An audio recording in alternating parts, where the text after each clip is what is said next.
నమస్కారం. ప్రతిధ్వని కార్యక్రమానికి స్వాగతం. రాష్ట్రంలో నామినేటెడ్ పదవుల పంపకం ప్రారంభమైంది. 34 కార్పొరేషన్ల అధ్యక్షులను నియమిస్తూ రాష్ట్ర ప్రభుత్వం ఉత్తర్వులు జారీ చేసింది. కార్పొరేషన్ల అధ్యక్షుల, డైరెక్టర్ల నియామకం అది ఏమైనా యోగ్యతలకి, నైపుణ్యానికి చోటిచ్చేదిగా ఉందా, లేక ఎన్నికల్లో పనిచేసినటువంటి వారి యొక్క రుణం తీర్చుకోవడం కోసం వారికి ఉపకారం చేయడానికి మాత్రమే ఈ నామినేషన్లు జరిగాయా అనేటటువంటిది వాళ్ళ రాష్ట్రంలో పెద్దగా చర్చించబడుతోంది. ఇందులో మంచి చెడ్డల్ని తరచి చూడడానికి 4 ప్రముఖులు మన స్టూడియోలో ఉన్నారు. శ్రీ వికే శ్రీనివాసన్ కార్పొరేషన్లు, ప్రభుత్వ రంగ సంస్థల పనితీరు మీద అధ్యయనం చేసేటందుకు 1995వ సంవత్సరంలో రాష్ట్ర ప్రభుత్వం నియమించినటువంటి కమిటీకి నేతృత్వం వహించినటువంటి మాజీ ఐఏఎస్ అధికారి, సుప్రసిద్ధ ఆర్థిక రంగ నిపుణులు. శ్రీ తమ్మినేని సీతారాం తెలుగుదేశం పక్ష వరిష్ఠ నాయకులు, గతంలో పలు కీలక శాఖలకు మంత్రిగా పనిచేసినటువంటి నాయకులు. శ్రీ షబ్బీర్ అలీ రాష్ట్ర సమాచార పౌర సంబంధాల శాఖ మంత్రి, కాంగ్రెస్ పక్షం వరిష్ఠ నాయకులు. శ్రీ డి పాపారావు సామాజిక శాస్త్రవేత్త, రచయిత, ప్రభుత్వ రంగ సంస్థలో రాజకీయ నియామకాలను మొదటి నుంచి వ్యతిరేకిస్తున్నటువంటి వ్యక్తి. చర్చలోకి వెళ్లే ముందు కార్పొరేషన్లకు సంబంధించినటువంటి కొన్ని కీలకమైన అంశాలని ఒకసారి పరిశీలిద్దాం. కోశాగారం కొల్లబోయిన క్లిష్ట పరిస్థితుల్లోనూ దివాళా తీసిన కార్పొరేషన్లకు కొత్త సారథులు సిద్ధమయ్యారు. పాలకపక్షం నేతలు తమ స్థానాల్ని పటిష్టం చేసుకునేందుకు ప్రభుత్వ రంగ సంస్థల పదవులను పాచికలుగా ఉపయోగించే సంప్రదాయం కేంద్రం నుంచి రాష్ట్రం వరకు కొనసాగుతూ వస్తోంది. దేశం మొత్తం మీద 946 రాష్ట్ర స్థాయి ప్రభుత్వ రంగ సంస్థలున్నాయి. వాటి 251 సంస్థలు నష్టాల్లో కూరుకుపోయాయి. మరో 241 సంస్థలు ఏకంగా మూతపడ్డాయి. నష్టాల్లో ఉన్న సంస్థల్లో కేవలం 184 మాత్రం పునర్వ్యవస్థీకరణకు అనువైనవిగా వాటి తీరుతెన్నులను అధ్యయనం చేసిన కమిటీలు తేల్చి చెప్పాయి. కేంద్ర ప్రభుత్వ అధీనంలోని కార్పొరేషన్లను లక్ష్యాలకు అనుగుణంగా నడిపించేందుకు చైర్మన్లు, డైరెక్టర్ల నియామకం కోసం ప్రభుత్వ రంగ సంస్థల సెలక్షన్ బోర్డు ఉంది. ఈ బోర్డు వివిధ సంస్థల్లో పదవుల భర్తీకి దరఖాస్తులు స్వీకరించి క్షుణ్ణంగా అధ్యయనం చేసిన తర్వాత అర్హుల పేర్లను కేంద్రానికి సూచిస్తుంది. కేంద్ర కేబినెట్ నియామకాల కమిటీ ఆమోదంతో చైర్మన్లు, డైరెక్టర్ల నియామకం జరుగుతుంది. ఈ వ్యవస్థ వల్ల కేంద్ర పరిధిలోని ప్రభుత్వ రంగ సంస్థల బోర్డులకు రాజకీయ నాయకులను ఎంపిక చేసే పద్ధతి కొంత తగ్గింది. కానీ రాష్ట్ర ప్రభుత్వ పరిధిలోని ప్రభుత్వ రంగ సంస్థల్లో పరిస్థితి ఇందుకు భిన్నంగా ఉంది. కార్పొరేషన్ పదవుల సంతర్పణలో రాజకీయ కోణమే కనిపిస్తుంది. వాటి స్థితిగతులతో నిమిత్తం లేకుండా నష్టజాతక సంస్థలపై మోపుతున్న భారం ఏ ఏటికాయేడు పెరిగిపోతోంది. రాష్ట్రంలో ఉన్న 43 ప్రభుత్వ రంగ సంస్థల్లో ఎక్కువ మేరకు నష్టాల్లోనే ఉన్నాయి. వీటిపై అధ్యయనానికి తెలుగుదేశం హయాంలో కొంత ప్రయత్నం జరిగింది. కార్పొరేషన్ల స్థితిగతుల అధ్యయనానికి, కార్యాచరణకు ప్రత్యేకంగా ఒక శాఖను కూడా ఏర్పాటు చేశారు. 1994-95 నాటికే 21 కార్పొరేషన్లు 1000 కోట్ల పైబడి నష్టాల్లో ఉన్నట్లు అధ్యయనంలో తేలింది. 1996 జూన్లో ఈ మేరకు చంద్రబాబు ప్రభుత్వం శ్వేతపత్రం కూడా విడుదల చేసింది. సంస్థలను గాడిలో పెట్టేందుకు అప్పట్లో తీసుకున్న నిర్ణయాలను, వివిధ కమిటీల సిఫార్సులను విస్మరించిన ప్రస్తుత ప్రభుత్వం 34 సంస్థలకు చైర్మన్లు, డైరెక్టర్ల నియామకాన్ని పూర్తి చేసింది. ఈ షణ్మాత్రం కూడా ప్రయోజనం లేని నీటిపారుదల అభివృద్ధి సంస్థ, ఆగ్రోస్ వంటి సంస్థలకు కూడా కొత్తగా సారథులు తయారయ్యారు. ఆయా సంస్థలను లాభాల బాటలో నడిపించగల సమర్థుల కోసం 7 నెలలు కసరత్తు చేసినట్లు చెప్తున్న ఈ నియామకాల్లో రాజకీయ సమీకరణే కనిపిస్తోందని, ఆయా సంస్థలపై మరింత భారం మోపుతున్న ప్రభుత్వ తీరుపై విమర్శలు వస్తున్నాయి. పదవుల కోసం వేచి చూస్తున్న 5,000 మంది దరఖాస్తుదారుల్లో అయిన వాళ్లకు అవకాశం కల్పించారన్న వాదన ఉంది. నష్టాల్లో ఉన్న సంస్థల పగ్గాలు చేపట్టేందుకు కొందరు వెనకాడుతున్న తీరు ఈ సందర్భంగా గమనార్హం. కార్పొరేషన్ అధినాయకుల వల్ల రాష్ట్ర ఖజానాపై మరింత భారం పడుతుందని ఆర్థిక రంగ నిపుణులు ఆందోళన వ్యక్తం చేస్తున్నారు. శ్రీనివాసన్ గారు, మీతో ప్రారంభిద్దాం. అసలు ఈ కార్పొరేషన్లు అనేటటువంటివి ప్రభుత్వంలో ఉన్నటువంటి వాటికి ఆ వృత్తిలో, లేకపోతే ఆ కార్పొరేషన్ సంబంధించినటువంటి దాంట్లో నైపుణ్యం ఉన్నటువంటి వాళ్ళని కాకుండా రాజకీయ నాయకులను తీసుకొచ్చి వేయడం అనేటువంటిది ఎంతవరకు సమంజసం? మొదటి చూడవలసినది రాష్ట్ర ఆర్థిక స్థితి ఏమిటి, ప్రభుత్వ ఆర్థిక స్థితి ఏమిటి, ఆ పబ్లిక్ ఎంటర్ప్రైజెస్ ఉన్నాయి, దాంట్లో కావాల్సిన చర్యలు ఏమి, ఆ కావాల్సిన చర్యలను అమలు జరపడానికి ఎలాంటి నైపుణ్యత్వం కావాలని చూడాలి. అది చూసినట్టు నాకు కనపడటం లేదు. కానీ 2 విషయాలు మనం గుర్తుంచుకోవాల్సినది ఏమిటంటే, రాష్ట్ర ఆర్థిక స్థితి చూస్తే అన్ఎంప్లాయ్మెంట్ పెరిగింది ఆల్ ఇండియా లెవెల్కి చూస్తే. రెండవది, రాష్ట్ర బడ్జెట్ తీసుకుంటే 50,000 crores బడ్జెట్ మొన్న ప్రవేశపెట్టారు రోసయ్య గారు. దాంట్లో అప్పుడు 7,000 crores ఫిజికల్ డెఫిసిట్ ఉంది. ప్రభుత్వం పెట్టుబడి పెట్టేటప్పుడు దాని నుంచి రిటర్న్ ఫ్లో ఉండాలి. ఆ రిటర్న్ ఫ్లో ఉండాలంటే ఏ రంగంలో పెట్టుబడి పెడితే వస్తాయి, ఆ సంస్థలని అమలు జరపడంలో, కార్యక్రమాలు జరపడంలో ఎలాంటి నైపుణ్యం కావాలని. శ్రీనివాసన్ గారు, అసలు ఈ కార్పొరేషన్లు అనేటటువంటి ప్రభుత్వ రంగంలో ఉండడం, ప్రభుత్వం అధీనంలో ఉండడం, ఈ కార్పొరేషన్ అవసరమా? ఒక్క రకంగా చూస్తే అవసరం అని అంటారు. ఆంధ్రప్రదేశ్కి సంబంధించిన వరకు కొన్ని స్టాటిస్టిక్స్ ఇస్తాను. మొదట ప్రభుత్వ రంగం అని చెప్పేటప్పుడు కొన్ని స్టేట్ లెవెల్ పబ్లిక్ ఎంటర్ప్రైజెస్ ఉన్నాయి, దాంట్లో కార్పొరేషన్స్ ఉన్నాయి, కార్పొరేట్ కంపెనీ ఫార్మ్స్లో ఉన్నాయి. ఇప్పుడు మన డిస్కషన్స్లో చాలా వరకు కోఆపరేటివ్స్ని కూడా చేర్చుకుంటున్నాము. మొత్తం కలిపితే 126 ఉన్నట్టు దాంట్లో 45 ఏమో పబ్లిక్ ఎంటర్ప్రైజెస్, 71 ఏమో కోఆపరేటివ్స్ అని సహకార రంగంలో. ఆంధ్రప్రదేశ్లో దురదృష్టవశంగా ఎట్లంటే సహకార రంగం వాళ్ళు పెట్టుబడి పెట్టి చేయవలసినది అన్ని ప్రభుత్వం పెట్టింది కాబట్టి ఒక రకంగా ప్రభుత్వ రంగ సంస్థగానే జరుగుతుంది. దాంట్లో ఇప్పుడు కాదు, ఒక 10-15 సంవత్సరాలుగా సమీకరణం చేయాలనేది ఒకటి ఉద్దేశం ఉంది. వరల్డ్ బ్యాంక్ వాళ్ళు కొద్దిగా ఒక 2.3% ఆఫ్ ఏపీఆర్పీని ఉంది, దాన్ని ప్రోగ్రామ్ చేశారు. ఇదన్నీ ఒక స్థాయిలో వెళ్తూ ఉంటే ఇప్పుడు దానికి ఒక బ్రేక్ ఇచ్చి ఇంకొక డైరెక్షన్లో మార్చున్నట్టు నాకు కనపడుతుంది. సీతారాం గారు, మీకేమనిపిస్తుంది? ఏ రాజకీయ పార్టీ అయినా నామినేటెడ్స్ అన్నటువంటివి కొంతమేరకు చేయాల్సినటువంటి అవసరం ఉంది. అయితే ఇక్కడ ప్రధానంగా ఆలోచన చేయాల్సినటువంటిది ఏమిటంటే, పొలిటికల్ పార్టీ నుంచి వేసినప్పటికీ కూడా ఆ పర్సన్ బ్యాక్గ్రౌండ్. సపోజ్ మేము స్టేట్ ఫైనాన్స్ కార్పొరేషన్కి లాస్ట్ టైం శ్రీరామచంద్రయ్య గారిని వేశాం. Is a chartered accountant. Like that at least ఎఫిషియన్సీని రికగ్నైజ్ చేసి మనం అపాయింట్ చేయటం వల్ల ఒక పొలిటికల్ పార్టీ అక్కడ లీడర్గా ఉండి ఆ కార్పొరేషన్ కానీ సర్వైవల్ చేయగలిస్తే రియల్లీ ఆ పార్టీకి, ప్రభుత్వానికి మంచి పేరు వస్తుంది, అందులో అనుమానం ఏమి లేదు. కానీ గతంలో ఒక ప్రభుత్వం ఒక అధ్యయనం చేసి చాలా స్పష్టంగా మీ ముందుంచింది. దీని వలన ప్రభుత్వానికి వస్తున్నటువంటి నష్టం ఎంత, లాభం ఎంత, ఏవేవి చక్కగా పనిచేస్తున్నాయి, ఏవేవి చక్కగా పనిచేయటం లేదు, ఏవి నష్టాల బాటలో ఉన్నాయి. As rightly mention by our Srinivasan గారు, ఖచ్చితంగా ఏం చేశాం అప్పట్లో, పబ్లిక్ అండర్ సెక్టర్ ఉంది, కోఆపరేటివ్ సెక్టర్స్ ఉన్నాయి, అట్లాగే అందులో కార్పొరేషన్స్ పియూసీలో కూడా 21 కార్పొరేషన్లు ఉన్నాయి. అందుట్లో ఎనాలిసిస్ చేశారు, కార్పొరేషన్ వైజ్ చేసి బాగా లాభాల్లో ఉండి ఏమాత్రమైనా మనం ఫైనాన్షియల్ సపోర్ట్ ఇస్తే ఇది నిలబడుతుంది, నిలదొక్కుంటుంది అంటే దాన్ని ఏమిటంటే మనం రీఆర్గనైజ్ చేసే ప్రయత్నం చేశాం. షబ్బీర్ అలీ గారు, ఇది కేవలం అధికారంలోకి ఒక పార్టీ వచ్చింది కాబట్టి ఆ కార్పొరేషన్ దాన్ని భరించగలదా లేదా, అది నష్టాల్లో ఉందా లాభాల్లో ఉందా అనేటటువంటి దానికి మాత్రం కూడా మీరు చోటు ఇవ్వకుండా, విలువ ఇవ్వకుండా చేసినటువంటి నియామకాలు అనేటువంటి విమర్శ ఉంది. మన పార్లమెంటరీ సిస్టంలో ఏ వ్యక్తి ఇప్పుడు ఎలక్షన్ జరుపుతున్నదో, ఎమ్మెల్యే ఎలక్షన్, ఎంపీ ఎలక్షన్లో ప్రజలు ఆ నమ్మకంతో ఆయన ఎలక్ట్ చేస్తున్నారు.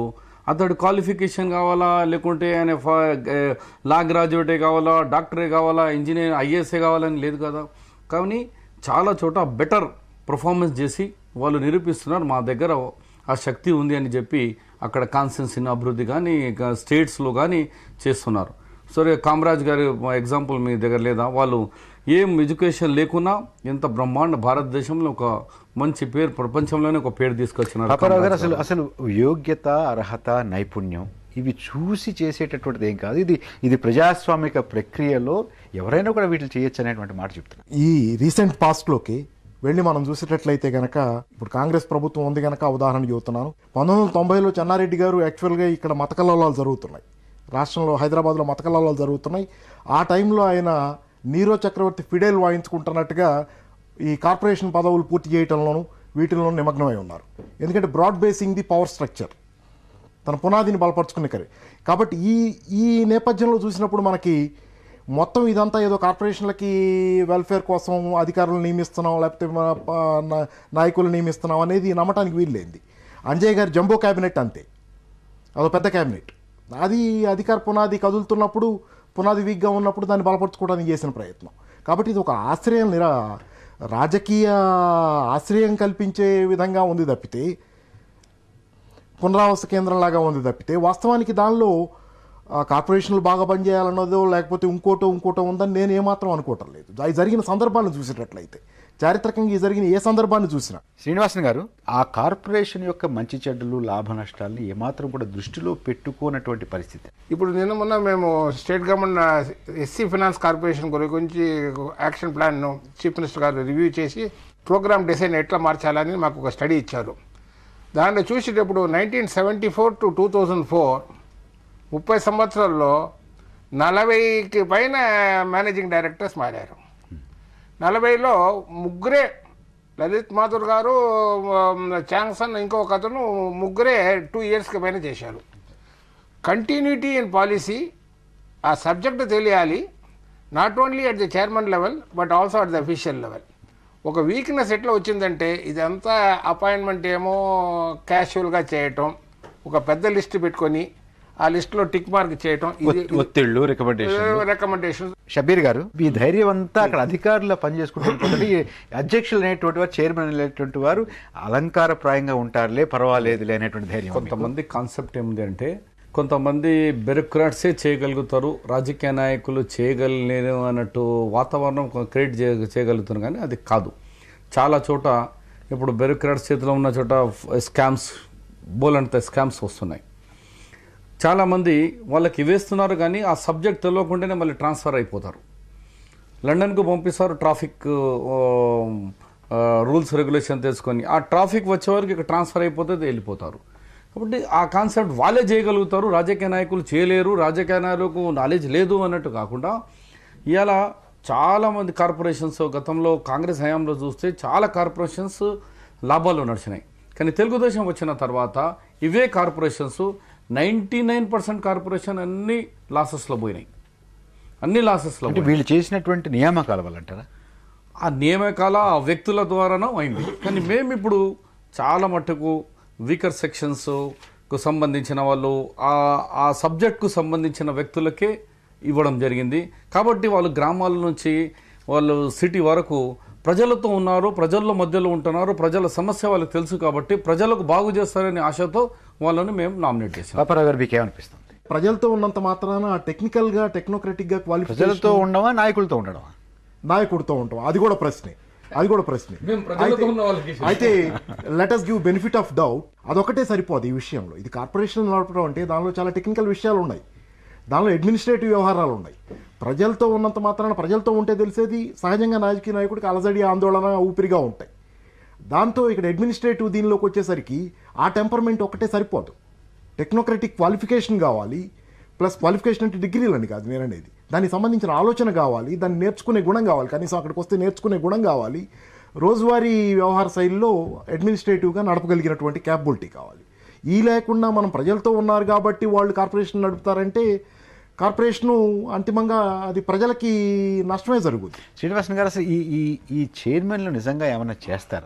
ఏ కన్సిడరేషన్లో అపాయింట్ చేశారనేది నాకు పర్సనల్ నాలెడ్జ్ లేదు. పేపర్లో చదివి చెప్పరు మీరు? ఉంటే కూడా చెప్తాను, నేను అవుట్ స్పోకన్ అని నాకు రెప్యుటేషన్ ఉంది. అసలు విషయం ఏమిటంటే ఆ ప్రెస్ రిలీజ్లో ఎట్లా వచ్చిందంటే 34లో 12 schedule cost, 11 backward classes, minority 6, ఇదని న్యాయంగా చూస్తే కొన్ని సంస్థల్లో ఎక్స్పర్ట్స్ పెట్టవలసిన అవసరం ఉంది. ఆర్థికంగానో లేకుండా నైపుణ్యత్వం ఏ ఫీల్డ్లో ఉన్నది అర్హత సంబంధించిన వ్యాఖ్యానాలు ఎక్కడ కనపడలేదు. కులం సంబంధించినది ఒకప్పుడు వైస్ ఛాన్సలర్స్ ఇది చేసేటప్పుడు ముఖ్యమంత్రి గారు ఏదో చెప్తే నేను అన్నాను, కులపతికి చేయాలంటే కులం గురించి మాట్లాడాలని. అప్పుడు జనార్దన్ రెడ్డి గారు చీఫ్ మినిస్టర్గా ఉంటే నీకు నా ప్రెషర్స్ తెలియదు అన్నారు. ఇప్పుడు కులపతి కానివ్వండి, చైర్మన్ కూడా కులాలు వచ్చేసినట్టు ఒక దౌర్భాగ్యం ఈ రాష్ట్రానికి ఉండకూడదండి. కార్పొరేషన్లు, ఖజానా అనే అంశం మీద చర్చను చూస్తున్నాం. ఇప్పుడు ఒక చిన్న విరామం.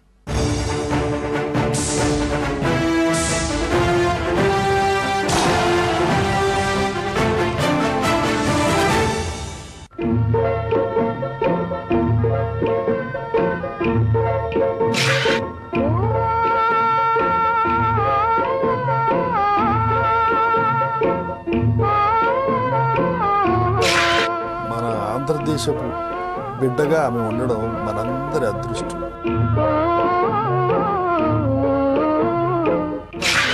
సినిమాల్లో ఆమె not only a great actress, as a mother, as a wife, as a house wife ఎన్నో విధాల చాలా విశిష్టమైనటువంటి వ్యక్తి.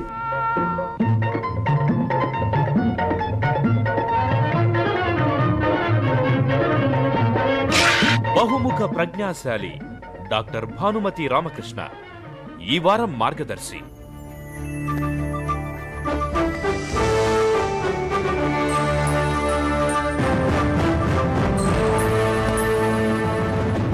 మార్గదర్శి శనివారం రాత్రి 9 గంటలకు, తిరిగి ఆదివారం ఉదయం 9:30 మీ ఈటీవీ 2లో.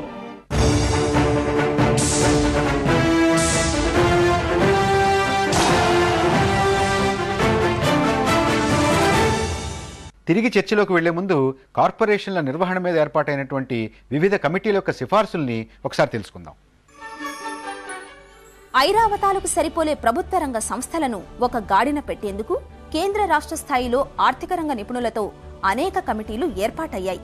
వివిధ సంస్థల పనితీరును అన్ని కోణాల్లో అధ్యయనం చేసిన ఆయా కమిటీలు అనేక సిఫార్సులు చేశాయి.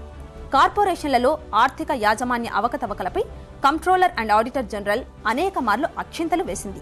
సామాజిక అవసరం, వనరుల సమీకరణ, లాభదాయకతల దృష్ట్యా ప్రభుత్వ రంగ సంస్థల భవిష్యత్తును నిర్ధారించాలని ఇన్స్టిట్యూట్ ఆఫ్ పబ్లిక్ ఎంటర్ప్రైజెస్ ఒక ప్రత్యేక అధ్యయనంలో అభిప్రాయపడింది. విధాన నిర్ణయాలు తీసుకోవడంలో, దీర్ఘకాలిక ప్రణాళికల రూపకల్పనలో చైర్మన్లు పాలు పంచుకోవాలని డాక్టర్ భానుప్రసాద్ కమిటీ సిఫారసు చేసింది. అర్హులైన వారికే అధికారం కట్టబెట్టాల్సిన ఆవశ్యకతను కూడా నొక్కి చెప్పింది. పబ్లిక్ రంగ సంస్థల్లో డైరెక్టర్లను ఆయా రంగాల్లో నిష్ణాతులైన వారిని నియమించాలని సుబ్రహ్మణ్యం కమిటీ సూచించింది. సంస్థల లోటుపాట్లకు ఎండీలను జవాబుదారీ చేయాలని కూడా సిఫారసు చేసింది. లక్ష్య సాధనలో విఫలమైన సంస్థలను కొనసాగించడం అర్ధరహితమని కూడా ఈ కమిటీ అభిప్రాయపడింది. రాష్ట్రంలో కనీసం 15 కార్పొరేషన్లను ప్రైవేటీకరించాలని సుబ్రహ్మణ్యం కమిటీ తేల్చి చెప్పింది. బాధ్యతల్లో, లక్ష్యాల్లో సారూప్యత ఉన్న కార్పొరేషన్లను విలీనం చేయాలని, నష్టజాతక సంస్థలను ప్రైవేటీకరించడమే శరణ్యమని, దాదాపు 20 సంస్థల రద్దు ఆవశ్యకమని కుప్పురావు, నరసింహం, మాధవన్ల నివేదికలు సిఫారసు చేశాయి. రాష్ట్ర స్థాయిలో ప్రభుత్వ రంగ సంస్థలను పునర్వ్యవస్థీకరించాలని వికే శ్రీనివాసన్ సిఫారసు చేశారు. ఒక్కో కార్పొరేషన్లో ఎండీ కనీసం 3 ఏళ్ల పాటు స్థిరంగా ఉండాలని కూడా సిఫారసు చేశారు. ఇన్ని సిఫారసులున్నా ప్రభుత్వాల తీరు మాత్రం మారడం లేదు. రాష్ట్ర ఖజానాకు భారమయ్యే సంస్థలకు కొత్త సారథులను నియమించడం రాజకీయ సమీకరణకు మినహా మరి ఏ కొద్ది ప్రయోజనము చేకూరే వీలు లేదు. షబ్బీర్ గారు, ఇందులో ఒకటి కులాలు, రెండోది రాజకీయ సమీకరణలు. ఎవరికి దగ్గరగా ఉన్నటువంటి వాళ్ళకి ఎక్కువ మందికి వచ్చింది? ముఖ్యమంత్రికి దగ్గరగా ఉన్నటువంటి వాళ్ళక, ఢిల్లీలో దగ్గరికి ఉన్నటువంటి వాళ్ళక, ఇక్కడ దగ్గరగా ఉన్నటువంటి వాళ్ళక? ఈ రకమైనటువంటి వ్యాఖ్యానాలు, ఈ రకమైనటువంటి విశ్లేషణ తప్ప ఈ పలానా కార్పొరేషన్కి ఈయన సరైనటువంటి వారు, ఈయనకి ఆ రకమైనటువంటి యోగ్యత ఉంది, ఆ రకమైనటువంటి పూర్వానుభవం ఉంది అనేటటువంటి మాటలు వినపడ్డాలి. 7 months నుంచి అందరినీ బయోడేటా చూసుకొని చాలా డెప్త్గా ఆలోచించి ఏ కార్పొరేషన్ని ఎవరు నడిపేయగల సత్తా ఉన్న నాయకుడు ఎవరు, నాయకురాలు ఎవరు అని చెప్పి ఎవరు దీనికి లాభాల్లో తీసుకురాగలుగుతారో, దీనివల్ల ప్రజలకు ఎవరు మేలు చేయగలుగుతారో అని అన్నీ ఆలోచించుకొని రాష్ట్ర ప్రభుత్వం నిర్ణయం తీసుకున్నది. ఇంకోటి కాకుండా నష్టాల్లో ఉన్నారన్నారు, నిజంగా నష్టాలు ఉన్నారు, లాభాల్లో తీసుకురావాలా. పొలిటికల్ పార్టీకి కూడా కొన్ని కంపల్షన్స్ ఉంటాయి, ఎవరు కూడా దానికి కాదని చెప్పేందుకు లేదు. ఉంటూ కూడా ఒక ఏం అబ్జెక్షన్ ఉంటుంది, ఇది కావాలా, ఈ రాష్ట్ర అభివృద్ధి కావాలా, ఈ కార్పొరేషన్ ద్వారా ఇంతమంది వెల్ఫేర్ కావాలా అనే ఆ ఉద్దేశంతో కార్పొరేషన్ పెద్దలు పెట్టినారు. అదే కంటిన్యూ జరుగుతుంది. ఇప్పుడు కూడా మేము నియమించింది, మాకు పూర్తి నమ్మకం ఉంది, మా చైర్మన్స్ రాబోయే 3-4 సంవత్సరాల్లో మంచి రిజల్ట్ తీసుకువచ్చి రాష్ట్రంలో కార్పొరేషన్ ద్వారా లాభాల్లో తీసుకొస్తారు, ఈ ప్రజలను కూడా బాగా చేస్తారని ఆశిస్తాను. సీతారాం గారు, ఖచ్చితంగా నష్టాలు ఏవైతే కమిటీ చూపించిందో ఇవి క్లోజ్ చేయాలన్నటువంటిది క్లోజ్ చేయండి. కాస్త ఆర్థిక పరిపుష్టత మనం ఏమాత్రం సపోర్ట్ చేసినా అవి పనికొస్తాయనుకున్నటువంటి వాళ్ళని నడిపించండి. ప్రైవేటైజ్ చేయాలని సజెషన్ చేస్తున్నటువంటి ప్రైవేటైజ్ చేయండి. ఇక్కడ నేను రాజకీయ పరంగానైనా అర్హతలని రికగ్నైజ్ చేయండి, ఎఫిషియన్సీస్ని ఐడెంటిఫై చేయండి. శ్రీనివాసన్ గారు, ఇప్పుడు పొలిటికల్ కంపల్షన్స్ ఉన్నారండి. ఇంత ముందు కూడా పొలిటికల్ కంపల్షన్ ఉండింది. వాళ్ళు ఎక్కడ ప్రయోగం చేస్తారంటే, రాష్ట్రంలో 299 మార్కెట్ కమిటీస్ ఉన్నాయి. ప్రతి మార్కెట్ కమిటీకి 14 మెంబర్స్ ఉన్నారు, నామినేషన్ ఉంటుంది. ఇలాగా వనరక్షణ సమితిస్ ఏమో ఒక 7,000 ఉన్నాయి. అలాగా 92 ఇండస్ట్రియల్ లోకల్ ఏరియా అథారిటీస్ ఉన్నాయి, ఇక్కడంతా నామినేషన్స్ ఉన్నాయి. ఎక్కడెక్కడ కంపల్షన్ ఉన్నాయో అక్కడక్కడ ఆ ఏరియా సంబంధించిన వాళ్ళని వేస్తే వాళ్ళు కూడా కంట్రిబ్యూషన్కి అవకాశం ఉంటుంది. కానీ అందరిని తీసుకువచ్చి హైదరాబాద్లో ఏదో ఒక కార్పొరేషన్లో బట్టి గౌరవము ఒక బండి కారు డ్రైవర్ అది కాకుండా కొన్ని సెక్టార్స్లో ప్రజాప్రతినిధులకు రోల్స్ ఉంది. అక్కడ ఆ ఏరియాస్ ఏమి 7 months కన్సల్టేషన్ చేశామన్నారు. ఫైనల్లీ ఢిల్లీలో తీసుకోవాల్సిన అప్రూవల్ తీసుకోవాల్సిన అవసరం ఎందుకు? పాపారావు గారు, కేవలం ఒక రాజకీయ పార్టీలో ఉండి ఒక రాజకీయ కార్యకర్తగా ఉన్నంత మాత్రాన ఒక కార్పొరేషన్కి అధ్యక్షుడిగా అవడానికి అయోగ్యుడైతే కాదు కదా. రాజకీయాల నుంచే పరిపాలకులు అడ్మినిస్ట్రేటర్స్ వీళ్ళు వస్తారు. ఈరోజు మినిస్ట్రీ నడిపినా లేకపోయినా ఎవరు నడిపినా రాజకీయాల నుంచి వచ్చిన వాళ్ళే మినిస్ట్రీలో ఉంటారు. అయితే నేనని ఎక్కడైనా అంతే. నేను చెప్పేది ఏంటంటే, నా ఉద్దేశం ఇది మోడస్ ఆపరండి, ఈ అమలు విధానం, ఈ నియామకాల అమలు దళ జరుగుతున్న చేసేటటువంటి తీరు వీటి మీద సందేహాస్పదంగా చేస్తుంది. వీటి స్వభావాన్ని మొత్తం సందేహాస్పదంగా చేస్తుంది. 94-95లో 1000 కోట్ల నష్టాల్లో ఉన్న ఈ కార్పొరేషన్లు అని చెప్పి 96 జూన్ నెలలో ఒక నివేదిక, ఒక శ్వేతపత్రం విడుదల చేసి దీని మీద ప్రజల్లోకి చర్చకు కూడా వెళ్ళాలన్నారు. దీని గురించి చాలా తీవ్రంగా ఆలోచించాలి, దీన్ని నియామకాల పద్ధతుల్ని మార్చాలన్నారు. అయితే ఆ తర్వాత 34 కార్పొరేషన్ల నియామకాలు చేశారు. మార్క్ఫెడ్ ఒకటి, స్టేట్ ఫైనాన్స్ కార్పొరేషన్ ఒకటి, ఇట్లా నియామకాలు చేశారు. 94-95లో 900 కోట్లుగా ఉన్న నష్టాలు చెప్పిన సంగతి మళ్ళీ అదే పాత పద్ధతి చేసేసరికి 2001 ఫిబ్రవరి నెల వచ్చేసరికి ఆ నష్టాలు 1894 కోట్లకు బాగా. ఇవన్నీ చూస్తుంటే ఇక్కడ రాజకీయ విజ్డమ్ అంటే నా ఉద్దేశం అది విజ్డమ్ అని నేను అనుకోవటం. రాజకీయ దూరదృష్టి లేనితనం అది పనిచేస్తుందా? ఎప్పటికప్పుడు తాత్కాలికంగా పబ్బం గడుపుకుపోదాం అనేది పనిచేస్తుందా? ప్రజల్లో ఏదో రకంగా తమ సెక్షనల్ బేస్ నిలబెట్టుకుందాం అనేది పనిచేస్తుందా? దూరదృష్టి కలిగినటువంటి ప్రజల ప్రయోజనాలు, దేశం ప్రయోజనాలు, ఆర్థిక ప్రయోజనాలు పనిచేస్తున్నాయి అనే డౌట్ దగ్గర ఎందుకు పెట్టాలి ఇట్లాంటి వాళ్ళని అనేది నేను అడుగుతున్నాను. సీతారాం గారు, ఇప్పుడు సపోజ్ సింగరేణి అన్నారు, ట్రాన్స్కో, జెన్కో, ఇవన్నీ టెక్నికాలిటీస్కి సంబంధించినటువంటి సాంకేతిక పరమైనటువంటి సంస్థలకి టెక్నోక్రాట్స్ని మనం అపాయింట్ చేయాల్సినటువంటి అవసరం ఇక్కడ ఉంది. కాకపోతే నేనేమంటున్నానంటే, ఎవరిని వేసినా స్పష్టమైనటువంటి జాబ్ చార్ట్ ఇచ్చి, రోల్ క్లారిటీ ఇచ్చి, ఒక దిశను నిర్దేశించినటువంటి టార్గెట్స్ని ఫిక్స్ చేసి, అది పొలిటీషియనే కానీ టెక్నోక్రాటే కానీ. మొన్న జరిగినటువంటి నియామకాలు మీ దృష్టిలో మీరు చెప్పిందని సరిపోతున్నాయా? వారు సమర్థులా అసమర్థులా అని చెప్పి ఆ పార్టీకి సంబంధించినటువంటి వ్యక్తుల మీద నేను కామెంట్ చేయడం అన్నటువంటిది ఇది పార్టీకి సంబంధించి. ఆయన ఒకసారి అధ్యక్షుడు, ఆయన మంత్రి అయిన తర్వాత ఆయన పార్టీ ఏమిటి, ఆయన మంత్రి, నాకు మంత్రి. అందులో ఒకరిద్దరు సీనియర్స్ ఉన్నారు. అప్పుడు రండి పాయింట్. ఒకరిద్దరు సీనియర్స్ ఉన్నారు, కొంతమంది జూనియర్స్ ఉన్నారు, చాలా మంది తెలియనటువంటి వాళ్ళు కూడా ఉన్నారు. అది నా అభిప్రాయం. పాపారావు గారు, మీకేమనిపిస్తుంది? అంటే ఇందాక మీ దృష్టిలో కొన్ని అర్హతలు, కొన్ని యోగ్యతలు, కొన్ని నైపుణ్యాలు, కొన్ని సాంప్రదాయాలు మీరు అనుకుంటున్నారు ఇలా అయితే బాగుంటుంది, ఇలా చేస్తే బాగుంటుంది. ఎందుకంటే వీళ్ళందరూ కూడా రాష్ట్ర ప్రభుత్వం యొక్క ఖజానా నుంచి వారి యొక్క జీతాలు, భత్యాలు, వారికి కావాల్సిన సౌకర్యాలను అనుభవిస్తారు కాబట్టి మనం మాట్లాడుకుంటున్నాం. లేదంటే ఎవరో కొట్టు పెట్టినా కొట్టులో ఎవరన్నా ఒకటి పెట్టారంటే మనకి అవసరం లేదు. అంచేత మనం అనుకుంటున్నట్టుగా ఆ రకమైనటువంటి వివరణ, ఆ రకమైనటువంటి యోగ్యత తోటి మొన్న జరిగినటువంటి నియామకాలు మీ దృష్టిలో ఏమాత్రం అని ఇంచుమించుగా అయినా సరిపోతున్నాయా?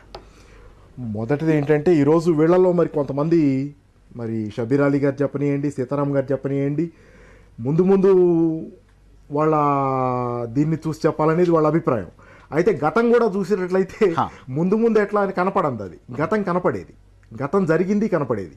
గతంలో మొత్తం జరిగింది ఏంటంటే ఈ సంస్థలు మునిగిపోవటమే ఆల్ త్రూ. గతంలో చూసుకుంటా వచ్చేటట్లయితే ఇది పొలిటికల్ కాంప్రమైజెస్. ప్రతి పొలిటికల్ పార్టీలో కొన్ని వర్గాలు ఉంటాయి. వర్గాలంటే నేను ముఠాలుగా దాన్ని పేర్కొనడానికి ఇష్టపడలేదు. అయితే ఉంటాయి, ముఠాలు కూడా ఉంటాయి. ముఠాలు అనే మాట ఒప్పుకోపోవచ్చు ఎవరు. అయితే కొన్ని లేయర్స్ ఉంటాయి, లేయర్స్ ఆఫ్ పీపుల్ ఉంటారు. Various interest, sectional interest cross అవుతుంటాయి. వీటన్నిటినీ సాటిస్ఫై చేసే ప్రయత్నం ఎక్కువ జరుగుద్ది తప్పితే ఆ ప్రయత్నంలో క్యాజువాలిటీ ఏంటంటే ఎఫిషియన్సీ అనే నా ఉద్దేశం. అది జరగకుండా ఐరన్ హ్యాండ్తో ఇది ఇలాగే జరగాలి అనే ప్రయత్నం ఇంతకుముందు ఎప్పుడు జరిగిన దాఖలా రామారావు గారు చేయటానికి ప్రయత్నించారు. 1984 ఆగస్టు తర్వాత ఆయన కూడా రాజకీయ నియామకాలు చేశారు. ఎన్నోసార్లు మండిపడ్డారు, ఈ ఎండీలు, చైర్మన్లే బాధ్యులు, నష్టాలు వస్తాయని కూడా చెప్పాడు ఆయన. వాళ్ళనే బాధ్యులు చేయాలని 85లోనో 87లోనో అన్నాడు ఆయన మాట కడుపు మండి. అన్నాగానే ఆయన అదే బాటలో వెళ్లాల్సి వచ్చింది. మరి అంత రాజకీయ పట్టుదల, అంత ఒక రకంగా నిష్కళంకుడే. నేను ఆయన రాజకీయాలను పూర్తిగా సమర్థించడం నిష్కళంకుడు. చాలా కార్పొరేషన్లు నష్టాలు నడుస్తున్నాయి. మీ ప్రభుత్వానికి ఇవాళ ప్రతి పైసా కూడా చాలా విలువైనటువంటిది, ఎందుకంటే మీ ముందు చాలా పెద్ద ఎజెండా ఉంది. అయితే ఇందులో కొత్తవారు ఉన్నారు, కొంత అనుభవజ్ఞులు ఉన్నారు, ఆ రకమైనటువంటి అనుభవం పూర్వం లేనటువంటి వాళ్ళు ఉన్నారు. వీరందరికీ కూడా మీరు కూర్చోపెట్టి వారికి ఇంత శిక్షణో లేకపోతే ఆ నైపుణ్యం ఇవ్వడమో లేకపోతే వారి ముందు కొన్ని లక్ష్యాలు పెట్టడమో ఇటువంటి చేసేటటువంటి కార్యక్రమం ఏమైనా ఉందా? మంచి సలహా ఉంది. తప్పనిసరిగా ఈ విషయాల్లో ఆలోచన చేయాల తప్పేం లేదు. వాళ్ళకు ఒక దిశ నిర్ణయించి మీ ఈ నష్టాల నుంచి ఎలా మీరు బయట తీసుకొస్తారని పెడితే తప్పేం లేదు. కానీ మీకు చెప్పేది ఏమంటే గతంలో చాలా కోఆపరేటివ్ షుగర్ ఫ్యాక్టరీస్ మూసివేస్తున్నారు అవి. కానీ మా గవర్నమెంట్ ఏమంటుందంటే మళ్ళీ ఒకసారి ట్రై చేద్దాం, ఈ నష్టాలు ఉన్న షుగర్ ఫ్యాక్టరీస్ ద్వారా ఫార్మర్స్కు నష్టపోకుండా ఈ ఫ్యాక్టరీస్ను ఎలా ముందుకు తీసుకొచ్చాయని ఒకసారి డబ్బు ఇచ్చి వాళ్ళకు నష్టాల్లో గవర్నమెంట్ భరించి మళ్ళీ లాభాల్లో తీసుకొచ్చేందుకు ఈ ప్రభుత్వం అన్ని ప్రైవేటే కావాలా, అన్ని ఆఫీసర్లే నడిపేయాలా, లేకుంటే టెక్నీషియన్సే నడిపేయాలంటే గతంలో తెలుగుదేశం ప్రభుత్వం నిర్ణయించింది కొన్ని ప్రైవేటీకరణ చేయాలని. దాన్ని మీరు దాన్ని ఆప్ చేసి ఇప్పుడు మళ్ళీ దానికి మీరు అధ్యక్షులు నియమించారు. అంటే ఆ ప్రైవేటీకరణ చేయాలి అనేటటువంటి నేనేమంటున్నాను, కొన్ని షుగర్ ఫ్యాక్టరీ ఒక ఉదాహరణ ఇచ్చినాను. అలాంటి షుగర్ ఫ్యాక్టరీ కోస్టల్ బెల్ట్లో కానీ అక్కడక్కడ ఉన్న చోట బంద్ అయిన చోట మళ్ళీ ఒకసారి చూద్దాం, రైతులు నష్టపోవడం అని. అట్లానే ఒకసారి ఒక వ్యక్తిని మనం నియమించిన తర్వాత కొంచెం అవకాశం ఇవ్వాలి, ట్రైనింగ్ ఇవ్వాలి. శ్రీనివాసన్ గారు, ఇటువంటి నియామకాలను చేసేటప్పుడు ఇంచుమించుగా కొన్ని మార్గదర్శక సూత్రాలని పాటిస్తే బాగుండదా? డెఫినెట్లీ ఉంటుంది, ఉన్నాయి. కానీ అది అనుసరణలో తీసుకురావాల్సినప్పుడు ఎగ్జామిషన్స్ అవన్నీ వచ్చేస్తున్నాయి. కార్పొరేషన్ నియామకాలు, అధ్యక్షుల నియామకాలు ఖజానా మీద చాలా ప్రభావం చూపిస్తాయి. ఈ కార్పొరేషన్ నియామకాలు కేవలం మనకు ఎన్నికల్లో పనిచేసిన వాళ్ళ రుణం తీర్చుకోవడానికో వారికి ఉపకారం చేయడానికో కాకుండా ఆ కార్పొరేషన్కి సరైనటువంటి నాయకత్వం వహించేటటువంటి మనుషులు, ఆ కార్పొరేషన్ని లాభాల బాటలోకి నడిపించేటువంటి మనుషులకి ఇస్తే చాలా బాగుంటుంది. ఈ చర్చను ఇంతటితో ముగిద్దాం. రేపు మరొక ముఖ్యమైనటువంటి అంశం మీద చర్చతోటి ప్రతిధ్వని కార్యక్రమం మీ ముందుకు వస్తుంది. నమస్కారం.